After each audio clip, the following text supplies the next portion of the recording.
Imana ibakomugisha. Mungu awabariki. Tusome jambo ry'Imana. Tusome neno la Mungu tukiharakisha. Tusome abami ba mbere. Some Wafalme wa kwanza Gice cya kabiri sura yake ya pili umurongo wa 26 na mstari wa 26. Wonyine Peke yake mstari huo. Kandi umwami abwira Abiyatari umutambyi ati hoshi igendere wigire Anatoti mu gikingi cyawe Anatoti kuko wari ukwiriye gupfa ariko sindi bukwice muri iki gihe kuko wajyaga uheka isanduku y'Uwiteka Imana imbere y'umukambwe wanje Dawidi. Igituma ndakwita nuko wakajuweka isanduku ry'Imana igihe cy'umukambwe wanje Dawidi, kandi kuko wabaranaga nawe mu byamubabaje byose. Amen. Amen. Nani umugisha. Twongere dusome Abaroma ibice bitatu. Tusome tena Warumi sura 3 mstari wake wa kwanza no wa kabiri na mstari wake wa pili.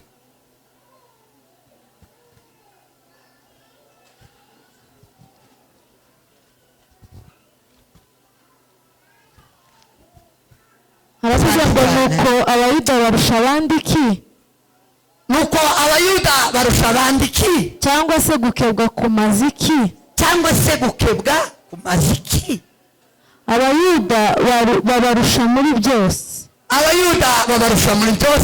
Irya mbere nuko babikijwe ibyavuzwe n'Imana. Babarusha nuko babikijwe iby'Imana. Mbese ye niba bamwe muri bo batizeye, kutizera kwabo kwahinduye ubusa gukiranuka kw'Imana? Ntibishoboka.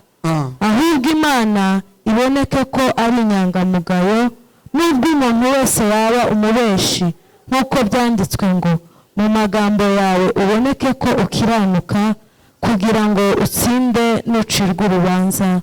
Amen. Amen. Amen. Turaza gusoza ariko wewe tiwasoma. Takuja kumaliza lakini acha nisome. Wafalme wa kwanza sura ya pili mstari wa 26.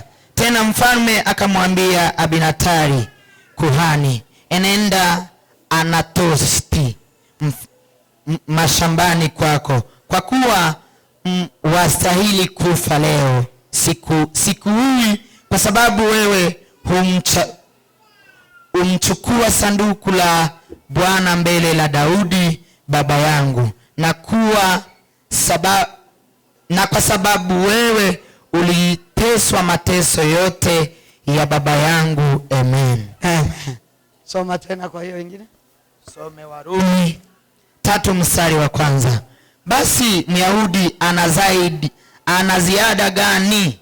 Na kutahiriwa kunafaa nini? Pafaa sana kwa kila njia. Kwanza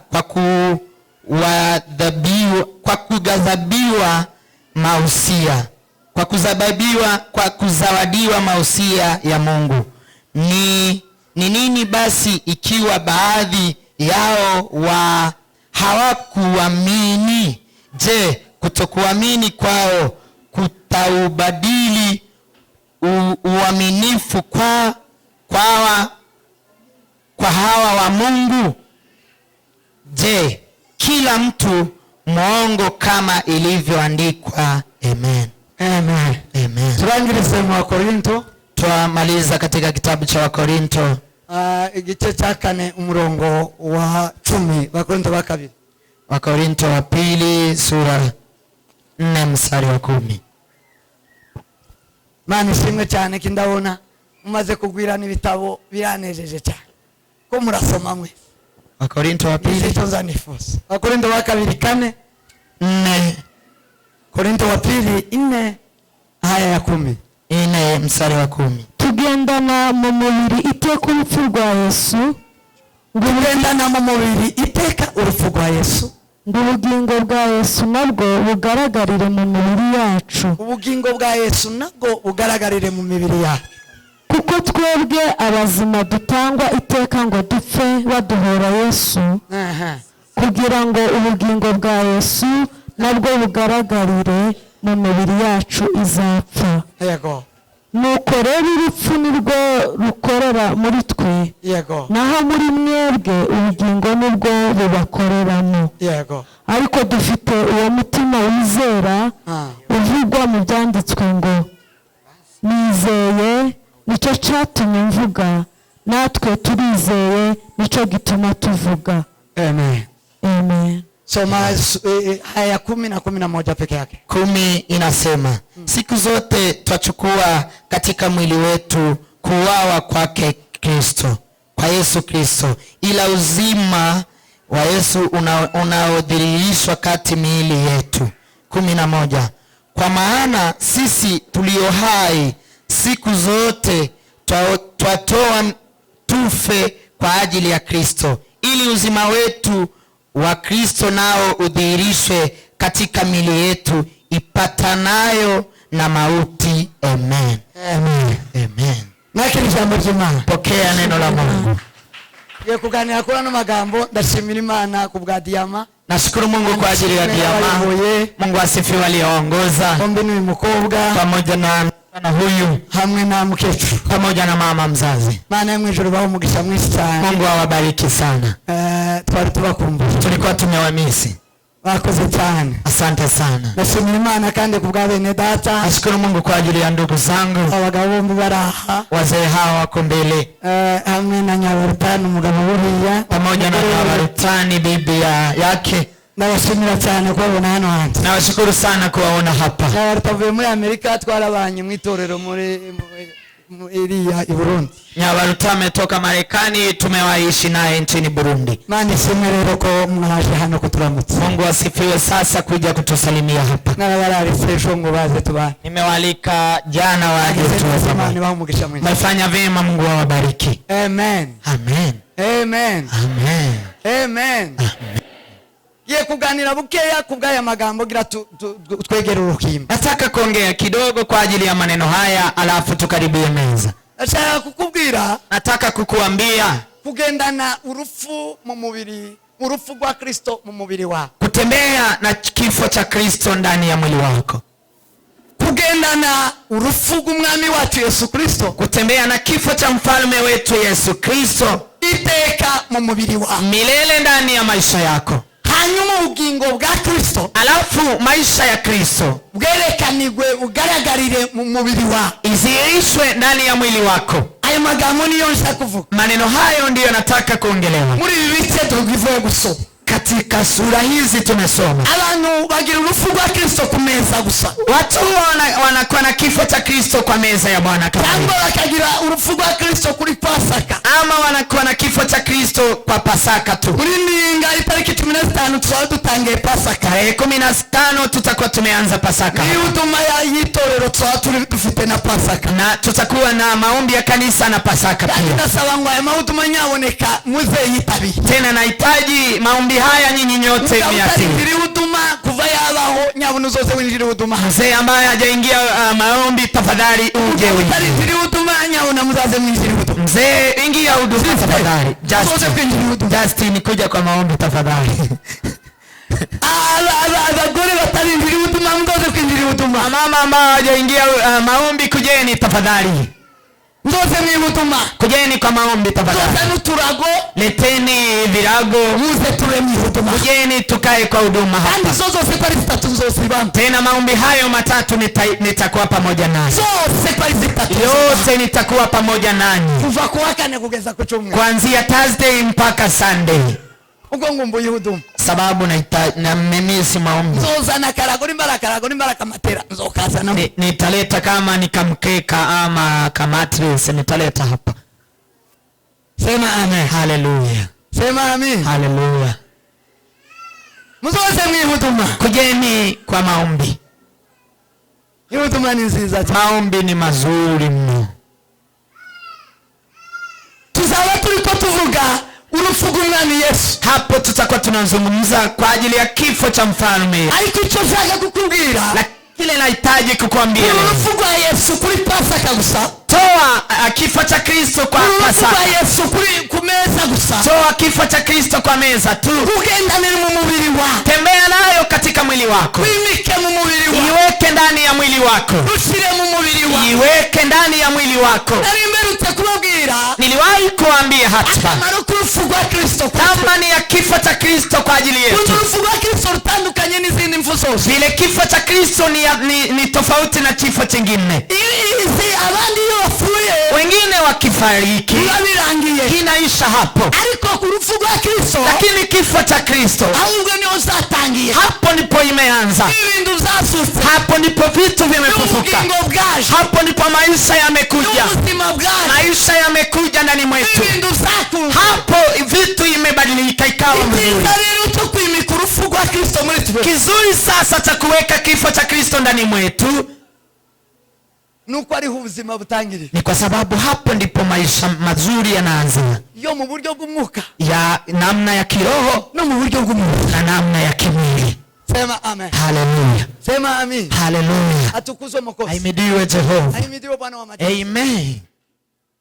Yesu urupfu rwiwe Yesu kifo chake rurimo amaetapu atatu manini. kuna sehemu tatu kubwa. hari uburyo butatu bunini. Kuna sehemu tatu kubwa. shake ngo bube mu mubiri wawe. Nahitaji iwe ndani ya mwili wako. jambo ry'Imana gifuza ngo bibe mu mubiri wawe. Neno la Mungu linahitaji liwe ndani ya mwili wako. ijambo rya mbere, Neno la kwanza, urupfu rwa Kristo kifo cha Kristo. harimo urukundo. Kuna ndani upendo. urukundo Upendo. Biblia ivuga, Biblia ambayo inasema, yanditse muri Yohana inaandika katika kitabu cha Yohana 3:16 3:16, ivuga ngo kuko Imana yakunze abari mu isi cyane inasema vile Mungu penda ulimwengu itanga umwana wayo w'ikinege ikamtoa naye wa pekee kugira ngo umwizera wese ili amwamini yeyote atarimbuka, asiangamie, adapfa, asife, ahubwo abeho bali aishi iteka ryose. milele. Amen. mu rupfu rwa Kristo, Ndani ya kifo cha Kristo, iyo turugize muri twe, tukiwa ndani yetu, tuba dufite urukundo. hapo tuna upendo.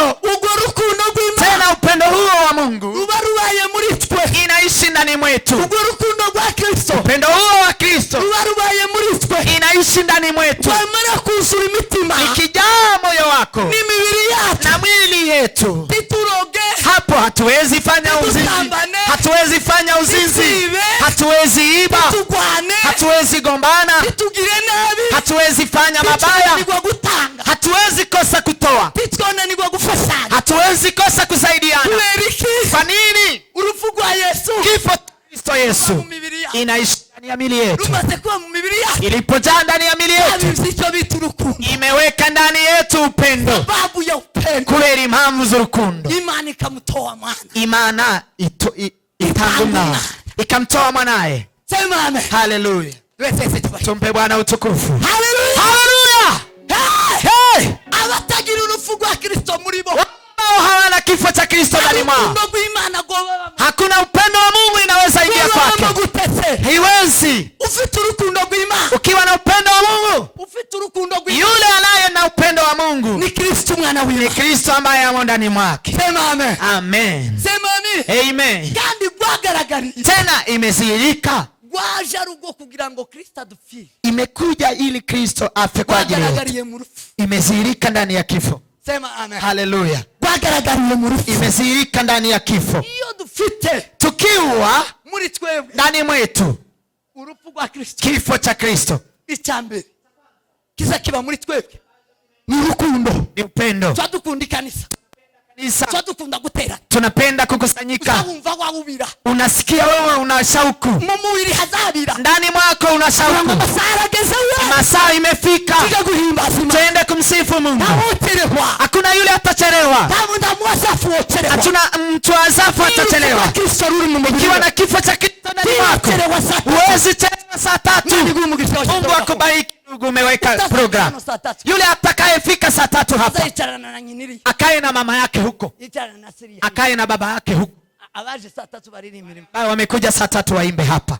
mudamu utazozuka ngo aheke umwana Mbebe mtoto wake ngo aze hano, aje, nagiye kutagira urupfu rwa Kristo mu muntu.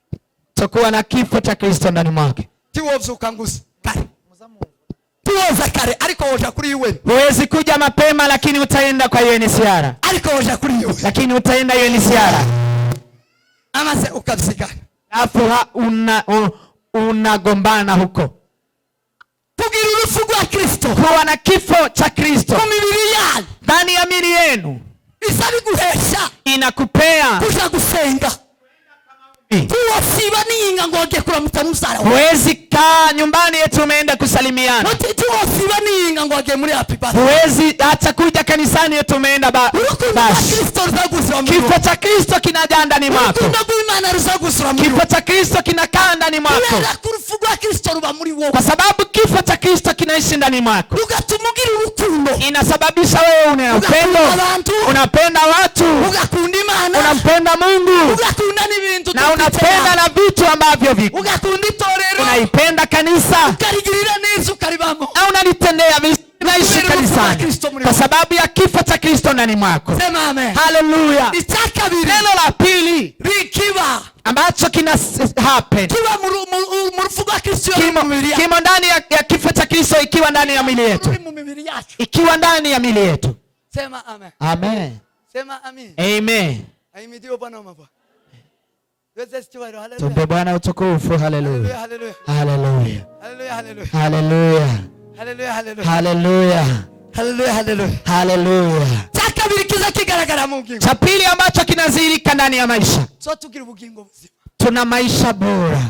Ubugingo buzima, ubugingo. Uhai bora. Yeah. Ubugingo ni uhai. Ni uhai. Yeah. Nafsi. Ubugingo. Nafsi uhai. Amaranga mutima ibiki. Nibwo bwugo. Yes. Nafsi, twende na Kiswahili unazoea. Yes. Ubugingo. Nafsi. Usugira ubugingo buzima. Una nafsi bora. Ubugingo buzima nubuhe? Nafsi bora ni ipi? Ngo Imana izimurikira ibitekerezo zacu. Mungu huwa anamlikia fikira zenu. Ubwenge bwacu. Mungu anamlikia hekima zenu. Nico gihe. Hapo ndipo nyakati. Biblia inasema aberabo mwisi nizofura Imana yishimye. Watakatifu wa ulimwengu ndio Mungu anafurahia. Mume na mke ni kijana na mvulana msichana. Anawaita waungana. Akavuga ngo sinzobesha. Anasema sitadanganya. Akavuga ngo sinzohemuka. Mimi sitamtendea mtu mbaya. Akagira ibikorwa, akagira ibitekerezo. Ana mafikara, ana vitendo. Akagira magambo, ana maneno ambayo yamehesabiwa. Kandi yukuri. Tena ya ukweli. Kuberiki. Kwa nini sasa? Uriwe habamwe urupfu rwa Kristo. Ndani yake kuna kifo cha Kristo. Uriwe habamwe urupfu rwa Kristo. Ndani ya mwili wake kuna kifo cha Kristo. Fikira zake zimemulikiwa. Umunsi yakiriye Kristo. Paulo siku amechukua Kristo. Paulo yafuye. Siku Paulo amekufa. Afana na Kristo, asukana na Kristo. Akafa na Kristo, akafufuka na Kristo. Akatembea na kifo cha Kristo ndani mwake. Alisema tangu leo nafsi yangu imefufuka. Sina fikira zangu tena. Bali nina fikira za Kristo. Mimi nafikiri kama Kristo. Nina fikira ambazo zimo ndani ya Kristo. Nina fikira nzuri. Na fikira za kujenga makanisa. Na fikira za kueneza Injili. Nina neno la kutubu mioyo. Nina neno la kutibu mioyo. Maneno yake yote kabadilika maisha. Kabadilika maisha. Kabadilika yenye nguvu. Kwa nini? Kifo cha Kristo imo ndani yake. Sema amen. Hallelujah. Sema amen. Hallelujah. Sema amen. Hallelujah. Ubugingo bwa Kristo ngoso tugendana urupfu rw'umwami wacu Yesu iteka. Tutembee na kifo cha Kristo milele. Ubugingo bwa Kristo nabwo bwerekanirwe mu mibiri yacu. Na nafsi ya Kristo izirike ndani ya miili yetu. Ibitekerezo bivugu. Fikira zetu ziwe safi. Choge azamenye ihuzu yo kwamba. Hapo ndipo tajua nguo atavaa. Akamenya ni ihuzu atokwamba. Na anajua nguo hawezi vaa. Azamenya hoyo kwicara. Anajua mahali atakaa. Akamenya naho atokwicara. Na mahali hawezi kukaa. Azamenya ivyo yoshamo. Anajua yale ataenda ndani. Na yale ambayo hawezi ingia ndani. Urufugu mwami Yesu. Kifo cha Kristo Yesu. Ruba mu mubiri wiwe. Imo ndani ya miili wake. Tumpe Bwana utukufu. Hallelujah. Hallelujah. Azavugurugwa. Yeye anafanyiwa vizuri. Tekerezo ze zazivuguruza. Fikira zake ni safi. N'umugabo w'ijambo. Ni mume wa neno. Zigituma tufuta abagabo batafite ijambo. Najua kwa nini hatuna wazee wa neno. Batafite ijambo. Wamama hawana neno. Mwitorero ndaryo. Kanisani hana neno. Umuryango ndaryo. Familia hana neno. Urugo rwiwe ndaryo. Kwa familia yake hana neno. Bara. Ako hapo tu. Bara. Ako hapo tu. Tarufuga umwami Yesu. Ana kifo cha Kristo. Ruri mu mubiri we. Imo ndani yake. Iyo urufuga umwami Yesu ruri mu mubiri. Kifo cha Kristo kikiwa ndani ya mwili wako. Abazi kwitwara neza. Anajua kujichukulia vizuri. Anafite umumaro mu muryango. Ana thamani kwa familia yake. Ana familia kwa kanisa la Kristo. Ana faida kwa mwiki. Ana faida kwa wale wanaishi Kenya. Kwa nini? Ni mwenye fikra nzuri. Kwa sababu ya kifo cha Kristo. Inapanga fikra vizuri. Inapanga fikra. Anaangalia kitu vizuri. Anajua kitu hichi. Kitu hichi kitaleta hichi. Kitu sicho. Si hichi. Sicho. Si hichi. Kwa nini? Kifo cha Kristo ndani ya mwili wake. Haleluya. Haleluya. Haleluya. Haleluya. Haleluya. Haleluya. Tumpe Bwana utukufu. Haleluya. Haleluya. Haleluya. Neno la tatu ya mwisho. Tukitembea na kifo cha Kristo ndani ya miili yetu. Umubiri wa Kristo, urupfu rwa Kristo. Kifo cha Kristo bizabidufasha ngo kubabazwa nguko umwami ashaka. Inatusaidia kuteswa kama vile mfalme Yesu anahitaji. Ngo tukaguma tukera imbuto. Na tunaendelea kuzaa matunda. Kubabazwa, kuteswa, ariko ukagumiza, lakini unaendelea kugira imirimo myiza, kuwa na kazi nzuri. Yakobo ndagira ni wandike bene wa. Yakobo ni amani wandikia ndugu zake. Mufite amahirwe muri mubabazwa nkuko umwami wacu ashaka. Muna heri mkiumizwa kama vile mfalme wetu anahitaji. Unafuata ubugingo bwawe. Nao chukua maisha yako. Mubitse umwami Yesu. Mpe mfalme Yesu. Numara gumize ukore neza. Alafu endelea na vitendo vyema. Usugira imirimo myiza. Na endelee kuwa na matendo mema. Haleluya. Haleluya. Tumunduri ya umubiri wa Kristo. Kile napenda mwili wa Kristo akiwa ndani ya mwili wa mwanadamu. Huwa wanakudhulumu ukanezerwa na unafurahi. Aunga ukatanga isomo. Mahali hapo unatoa somo. Aunga ukatanga igitendo. Hapo unatoa kitendo chema. Ukakorera umurimo mwiza. Unatenda matendo mema hapo. Utashwanye. Bila kukorogana. Utagwanye. Bila kupigana. Utavuze nabi. Bila kusema vibaya. Barakurenganyije. Hapo wamekudhulumu. Kavuga ngo ashimbazwe umwami. Lakini unasema asifiwe mfalme Yesu. Haijalishi. Tacho bitwaye. Haijalishi. Bite Kristo. Mimi nina Kristo. Sema amen. Haleluya. Hayo biba mu rufugo umwami Yesu. Hayo yanazirika ukiwa na kifo cha Kristo. Yavuze ngo turakubitwa hirya no hino ariko tidukuka imitima. Tunapigwa ngambo na ngambo lakini hatuogopi. Kubera iki? Urufugo umwami Yesu. Kwa sababu gani? Kwa sababu ya kifo cha Kristo. Ruba mu mibiri yacu. Imo ndani ya miili yetu. Ruba mu mibiri yacu. Imo ndani ya miili yetu. Tukagira stability. Na tunaimarika, tunasimama. Hatuogopishwi. Tuzadukangwa. Hatuogopishwi. Tuzadukubitwa hasi. Sisi hatupigwi chini. Wale tuzatuambara. Na sisi hatulali. Kubera urufugo umwami Yesu. Sababu ya kifo cha Kristo Yesu. Tandishe kuririsha. Namalizia kwa neno hili. Asomye mu bami. Tumesoma katika kitabu cha Mfalme. Hayo ni maneno ya Solomon. None umutamzi wita Abiyatani. Na kuhani waitwaye Abiyatani. Abiyatani yari umutamzi. Alikuwa ni kuhani. Wabanye na Daudi. Aliishi pamoja na Daudi. Aba umutamzi mwiza. Akawa kuhani mzuri. Atora inshingano zose za gitamzi. Akafanya jukumu ya inshingano nkuru ya gitamzi. Kuhani mwisezerano rya kera katika agano kale ilikuwa ni kubeba sanduku. Sanduku bijatandukanaga n'umutamzi. Haikuwa inaachana na kuhani. Umutamzi arayo. Mahali kuhani amelala. Sanduku ryagombaga kurara. Lazima sanduku ilale hapo. Mahali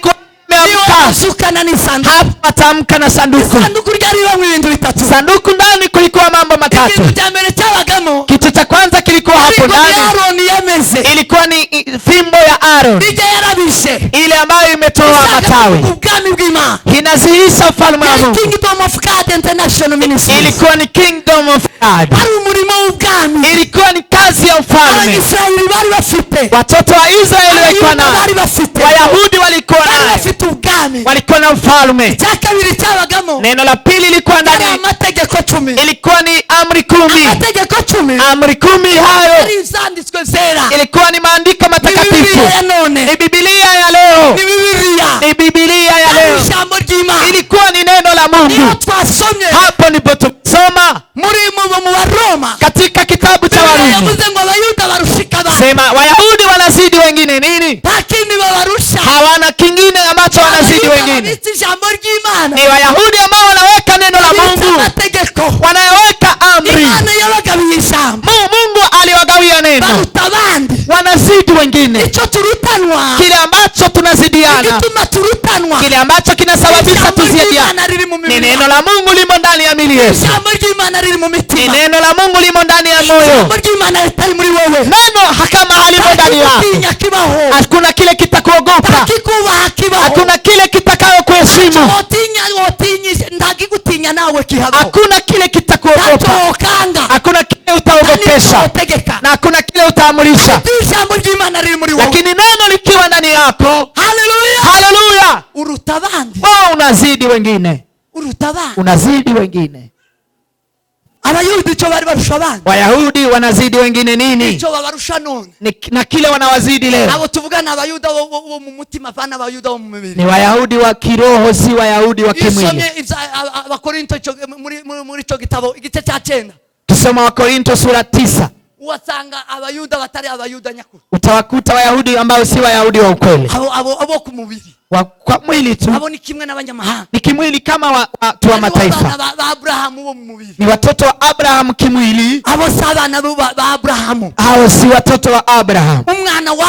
Mtoto wa Abraham ni mtoto wa agano. Yahudi wa ukweli ni yule ambaye amewekezwa neno, ni yule ana neno la Mungu. Sema amen. Haleluya. Sema amen. Haleluya. Mkristo ambaye kamilifu, Mkristo kamili ni yule ana neno ndani mwake, ni yule anatembea na neno ndani mwake, ni anaamini neno, ni yule anatenda kwa neno. Biblia inasema katika sanduku hilo kulikuwa ndani imani, kulikuwa manu. Wana wa Israeli wamekula manu. Ni nini manu? Yalishushanyije Kristo, ilikuwa inazihisha Kristo. Kuko Kristo yavuze nije mutima wavuye, sababu Kristo amesema mimi ndiye mkate utokayo mbinguni.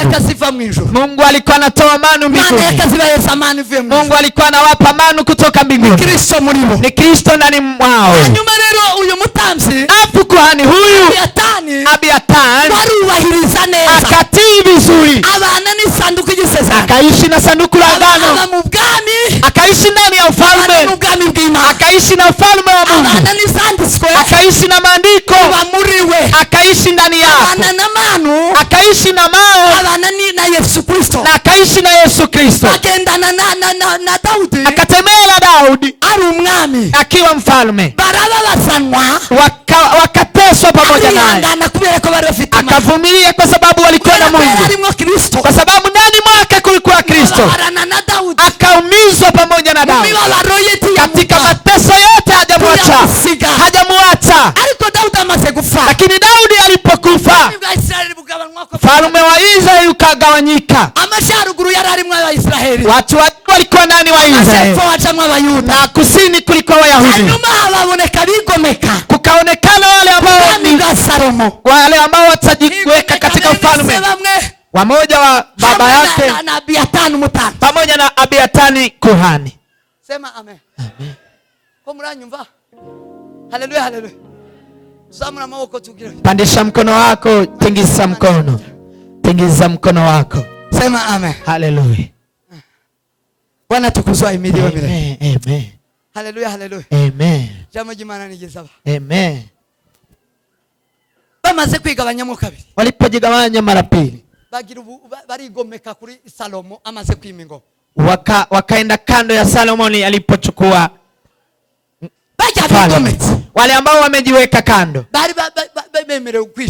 walikuwa wameruhusiwa kuuawa kwa sababu wamejiweka kando ya ufalme. Walikuwa ni waasi wa ufalme. Wale ambao wamekuwa waasi kwa sababu Solomoni ufalme ulitoka mbinguni, Mungu alimpa ufalme. Waasi wote ndani yao kuna kifo. Ni wakukufa kwa sababu ni waasi. Kwa sababu walikuwa ndani ya amri hiyo. Abiatari huyu ambaye tumesoma alikuwa ndani ya wale watakufa ingalau wametembea na Daudi. Sema amen. Haleluya. Sema amen. Haleluya. Hanyuma Salomo, alafu Solomon Abiatari aragaruka. Abiatari akarejea.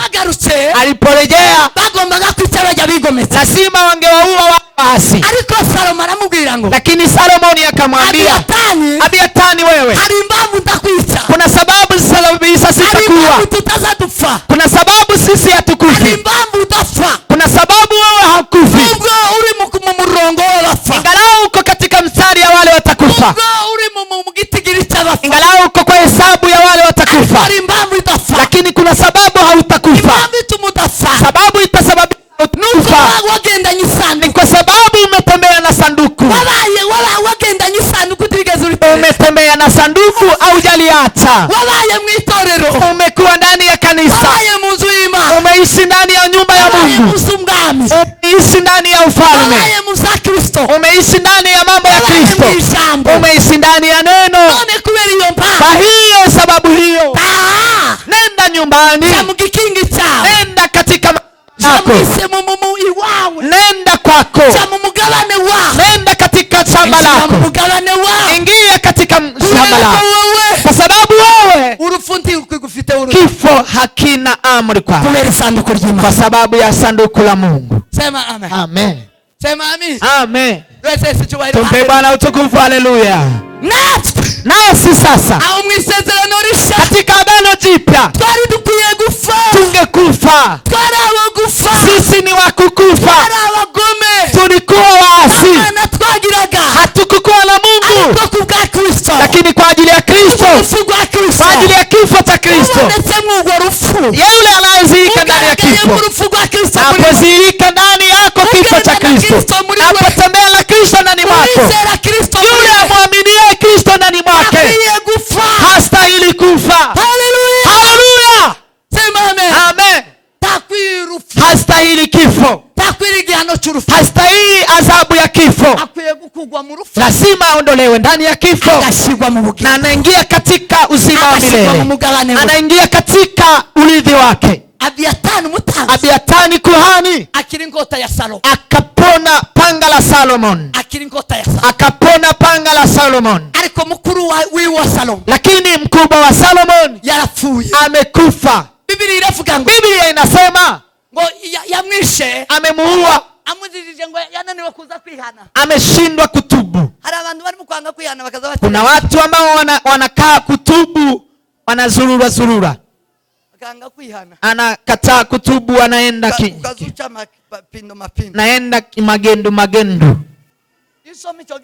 Ukisoma sura hiyo azakubwira ko mukuru yagiye yasanga nyina aramubwira ngo naje kumusabira kuri Salomo ngo amushingire ngo umukobwa amushakire. Mkubwa wake alienda kwa mama yake akamwambia nenda ukamwombe Solomon aniunganishe ndoa, ngo kugira ngo arebe ngo ko ngo amuheze imbabazi ngo amushakire umugore amushingire ngo imbabazi nuko azobazimuhaye, ili aone vile atapata rehema kwa Solomon. Ananigwa kuza kumubwira ngo mukuru wanje murumuna wanje naracumuye. Akashindwa kuja kumwambia ndugu yangu nisamehe. Yamara agacha muzini nzira ngo abanza mushakire ngo namushakira namuzane umugore ngo azabamuhaye imbabazi. Eti akimletea mke hapo amempa samaha. Salomo yabwiye nyina. Salomo amemwambia mama yake. Akamwambia haya usiyaingie ndani. Kukuri yari mu rupfu. Kwa sababu huyu amo ndani ya kifo. Agomba gupfa. Lazima afe. Yohereza umusirikare. Akamtuma askari. Aramubwira ngo genda uje kumwica. Akamwambia nenda ukamuue. Aragenda aramwica. Akaenda akamuua. abatazihana bose bazopfa, wale ambao hawatatubu watakufa, abatazihana bazapfa, wale ambao hawatatubu watakufa. Biblia ngo kwihana si guca mu bwenge. Biblia inasema kutubu si bali ni kusema mimi ni mwenye dhambi, kusema kile ambacho umefanya, kusema kile umefanya tu. Ukizinguba ngo azayigira use. None ni gute abantu batazabarata ivyo bakize? Kwa nini watu wasiseme yale wameponya? Imana imurokoye, anajua kwamba Mungu amemwokoa, akamenya ko akiza ubusambanyi, akananirwa kuza kuvuga ngo mumbabare. Anajua kwamba amepona uzinzi, amepona kitu kingine mbaya, anashindwa kuja kutubu. Huyo amepona bado. Wabayakize huyo bado hajapona. Ukizingubarayi haiganira, ukipona ajali unaongea. Cyo tutagira abagira ubuhamya tabo tugira. Ndio maana tuna wale wa kutoa ushuhuda. Vuga ngo ndabarakiza. Ni kusema bado hakuna wale wameokoka. Ariko abakijijwe bozado. Lakini wale ambao wameokoka lazima watupe ushuhuda. Sema amen. Haleluya. Nataka kukubwira none. Nataka kukuambia leo. Urufugu mwami Yesu. Kifo cha mfalme Yesu. Wadukijije urufugu ite. Metuponya kifo cha milele. Iyo mu mubiri wawe harimo urufugu mwami. Ndani ya mwili wako kutiwa kifo. Ukitemea na mwili wako ndani kifo cha mfalme Yesu. Hapo unaondolewa katika hukumu. Unaondolewa kifo. Kubera kurema urufugu mwami Yesu. Kwa sababu ya kifo cha mfalme Yesu. Yaravuze ngo yatubonye hayo maraso. Mwandishi amesema akituona ndani damu hiyo, yeye hatuhukumu vibaya, bali anatuita watakatifu. Pokea kifo cha Kristo ndani ya miili yenu. Pokea kifo cha Kristo ndani ya miili yenu. Kifo cha Kristo kitemee ndani ya miili yenu. Alafu nafsi ya mfalme itemee ndani yenu. Acheni tuwe na kifo ndani ya mwili. Alafu wale watatuona ndani watuone Mungu. Watuone Kristo ndani. Sema amen. Amen. Sema amen. Amen. Sema amen. Amen. Atukuzwe ahimidiwe Jehova. Muve asigira inukeni lafu tuombe. Ye gusenga Imana kugira ngo twegere uruhi. Nataka kuomba ili tukaribie meza.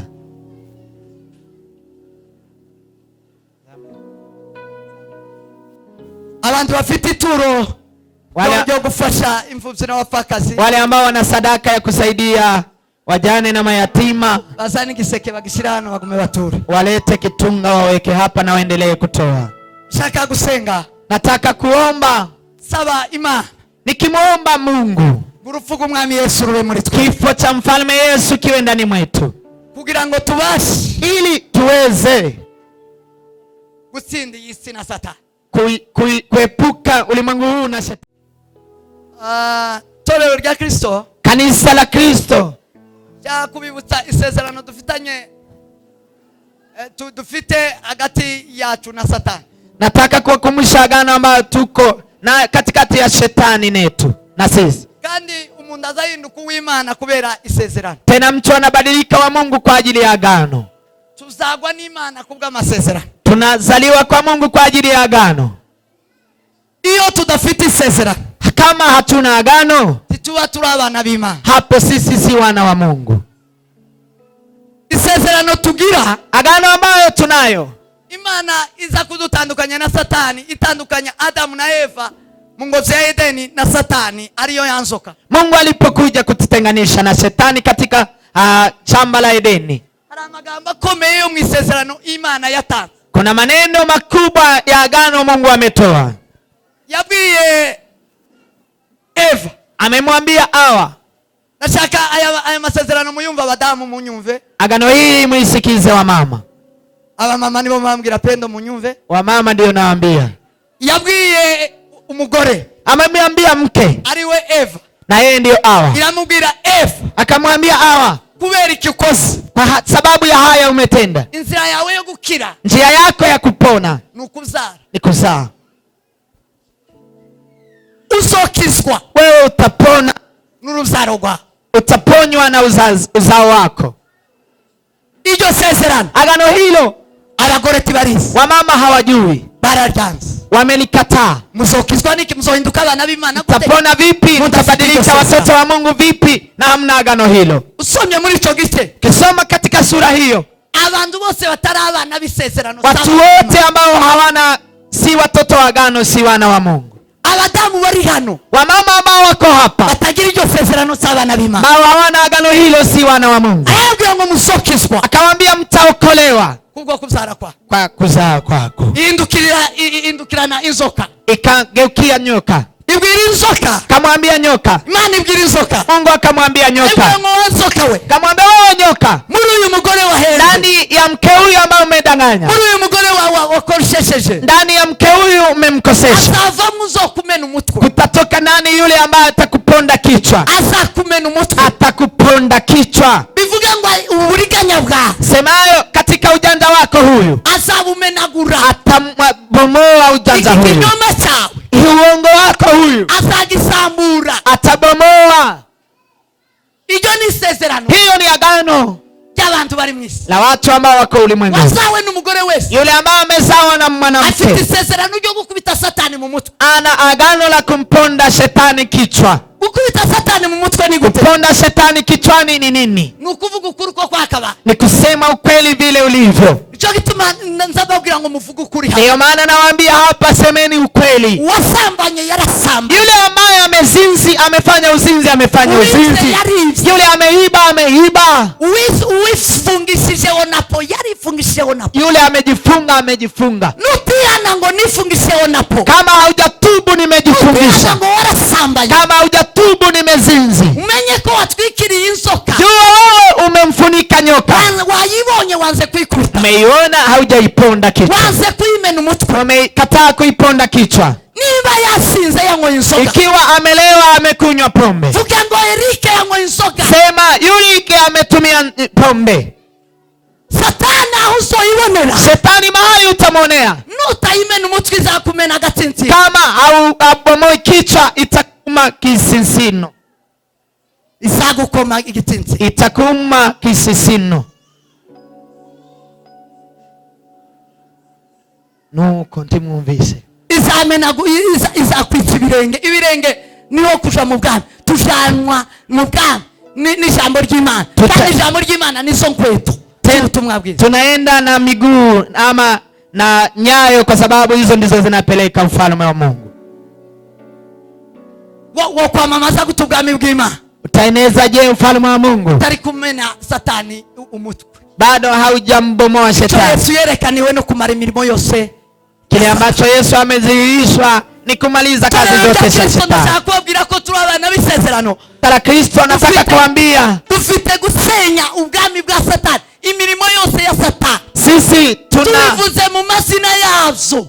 Sisi tuna uwezo wa kuibomoa ufalme wa shetani tukisema kwa jina lake. Yazo hadharani, kusema hadharani. Satani azaboneka hagati mu itorero, tumumena umutwe. Shetani akipatikana katikati ya kanisa, tutamponda kichwa, kubera ko twagiriwe ubuntu, kwa sababu tumenehemika. Mani wao mugisha awabariki wale ambao wamesaidia majani na mayatima. Nagira ngo nsenge, nataka kuomba, hanyuma twegere uruhira, lafu tukaribie meza ya Bwana. Gufasha imfubyi na wapfakazi, Mani wao saidia majani na mayatima. Mungu awabariki, Mani wao mugisha mwisi, Mungu awabariki sana. Hanyuma muwe abana b'isezerano, lafu muwe watoto wa agano, muwe abana b'isezerano, iweni watoto wa agano. Muiponde shetani kichwa. Muri mwebwe habe mw'umubiri wa Kristo, ndani yenu muwe mwili wa Kristo, kugira ngo mubashe kumenagura, ili mpate kubomoa, bashe gukurikizira muri twebwe, pate kutoa kile ambacho kibaya ndani ya mioyo, ndani ya mili, na tubadilike kwa watoto wa Mungu. Sigare turi bake, tubake tuwe wachache, ariko b'Imana, lakini wa Mungu, b'Imana, watoto wa Mungu, bisezerano, watoto Uhoraho mwami wacu, amen. Shimwa kubw'ijambo ryawe, himbazwa kubw'ijambo ryiza, himbazwa kubw'ubutumwa bwiza. Mana, ndasabira itorero rya Kristo imbabazi imbere yawe. Savye imbabazi mwa wabarira ibicumuro n'ibyaha n'amafuti n'amakosa. Tugiye kwegera umubiri wawe, turashaka kugendana mu ngingo zacu, turashaka ko mwami data kukwakira, ngo tugendane urupfu rw'umwami Yesu mu ngingo zacu, tugendane mu mibiri yacu, mibiri yacu ibemo urupfu rwawe mwa, maze mwami data ubugingo bwawe bwerekanirwe muri twe, abatubona batubone mu Imana, abatwumva batwumva n'Imana, batwumva n'ijambo ry'ukuri.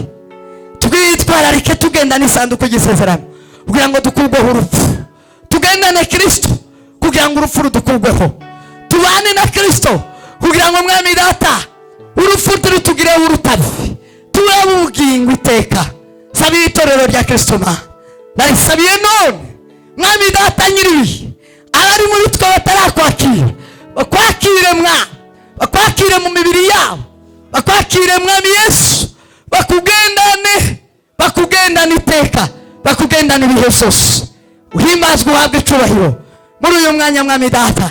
Wese buri wese kwibuka uwo wamukuye, kwibuka iyo umujyana.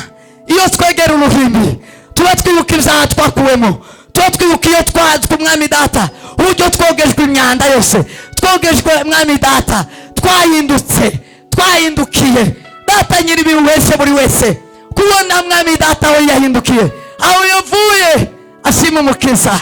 Kandi mwami Yesu biza biduhesha kuduha kuzimana nawe ingoma y'iteka ryose, kuko warazutse mwami data nyiribihe. Uzagaruka tubone ijuru ryuguruke, tubone ijuru ry'amajuru. Warazutse watubwira dusigira isezerano, uravuga ngo nimuhagarike imitima yanyu, mwizere Imana nanjye munyizere.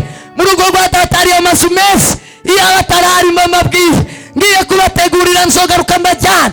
Mwami Yesu utarudi kuchukua kanisa, acha wote Baba wa mabwana wanapo Bwana wakaribia meza ya Bwana. Baba wamtambue ya kwamba kwetu ni mbinguni. Baba wafurahie mbingu watakapoingia bila shaka, kwa sababu ya Kristo Yesu aliye miilini mwao, aliye rohoni mwao. Asante Yesu kwa wakati huu, ni katika jina la Yesu tunaomba na kuamini. Amen. Amen.